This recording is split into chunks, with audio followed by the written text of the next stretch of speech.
काशी केदारघाट स्थित विद्या मठ में बुधवार को आयोजित पत्रकार वार्ता में स्वामी अविमुक्तेश्वरानंद ने चल रही जांच प्रक्रिया और उससे जुड़े विवादों पर विस्तार से अपनी बात रखी। उन्होंने आरोप लगाया कि जिस प्रकरण की विवेचना चल रही है उसमें शिकायतकर्ता की सक्रिय मौजूदगी और मीडिया में जारी सूचनाओं की प्रकृति पर सवाल खड़े होते हैं। उनका कहना था कि सामान्यतः जांच प्रक्रिया स्वतंत्र रूप से होती है, ऐसे में शिकायतकर्ता की निरंतर उपस्थिति पर पारदर्शिता को लेकर चर्चा होना स्वाभाविक है। प्रेस वार्ता के दौरान उन्होंने एक व्हाट्सएप ग्रुप के कथित स्क्रीनशॉट का उल्लेख किया जिसका नाम न्याय यात्रा बताया गया। स्वामी अविमुक्तेश्वरानंद ने कहा कि इस ग्रुप में कई पत्रकार जुड़े हैं और विवेचना से संबंधित सूचनाएं साझा की जा रही हैं। उन्होंने प्रश्न उठाया कि यदि जांच टीम के साथ शिकायतकर्ता स्वयं मौजूद रहकर साक्ष्य संकलन में सहयोग कर रहा है तो यह प्रक्रिया किस सीमा तक विधि सम्मत है।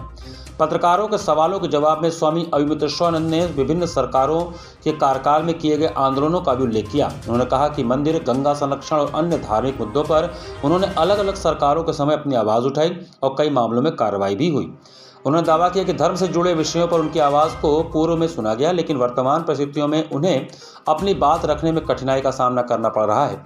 मानहानि के संभावित मुकदमे को लेकर पूछे गए प्रश्न पर उन्होंने कहा कि यदि लगाए गए आरोप असत्य सिद्ध होते हैं तो विधिक कार्रवाई पर विचार किया जाएगा। एक अन्य प्रश्न के उत्तर में उन्होंने कहा कि किसी भी आपराधिक मामले में कानून की प्रक्रिया का पालन होना चाहिए। उनका मत था कि न्यायालयीय प्रक्रिया में इतर कोई भी कदम भविष्य में न्याय व्यवस्था के प्रति अविश्वास पैदा कर सकता है। प्रेस वार्ता के दौरान उन्होंने यह भी स्पष्ट किया कि मठ से जुड़े व्यक्तियों पर लगाए जा रहे आरोपों को वे निराधार मानते हैं और इसका खंडन करते हैं। बाकी सरकारें करती थी, वो भी मनमानी करती थी, लेकिन जब आवाज उठती थी तो पीछे हो जाती थी कि नहीं ठीक है। लेकिन ये सरकार मनमानी करती है और जब कोई आवाज उठाता है तो कहता है तुम्हारी हिम्मत कैसे, हम तो करेंगे मनमानी। ऐसा क्यों? ये स्वभाव है, अहंकार इनका स्वभाव है और इसलिए इनका स्वभाव बन गया है कि ये ईवीएम सेट करके काम करते हैं, ऐसा लोग कहते हैं। या तो इनके पास ऐसा कोई गणित होगा जिससे यही जीत जाते हैं। जनता विरोध में रहती है फिर भी जीत जाते हैं, इसलिए ये परवाह नहीं करते हैं किसी की। इसका मतलब महाराज आपको हर सवाल के खिलाफ सवाल बताते हैं। बात ये है कि हम तो इनकी नजरों में हमारी उपस्थिति ही अवैध है। तोड़ दो, क्या कोई अधिकारी आपसे तोड़ दो, हम कहते हैं तोड़ दो। मीडिया के कुछ अधिकारी रेकी करते हुए बात यह है, हमको नहीं पता है कि किसने क्या रेकी की, हमको कोई नोटिस नहीं दिया गया, हमसे कोई बात नहीं हुई है। बाकी जिसको जो करना हो, लेकिन इससे आवाज चुप हो जाएगी, ये बिल्कुल मुगालता मत पालो।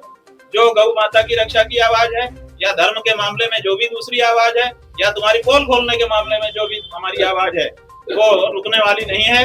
हम मठ मंदिर बचाने के लिए नहीं शंकराचार्य बने, हम धर्म की रक्षा के लिए शंकराचार्य बने।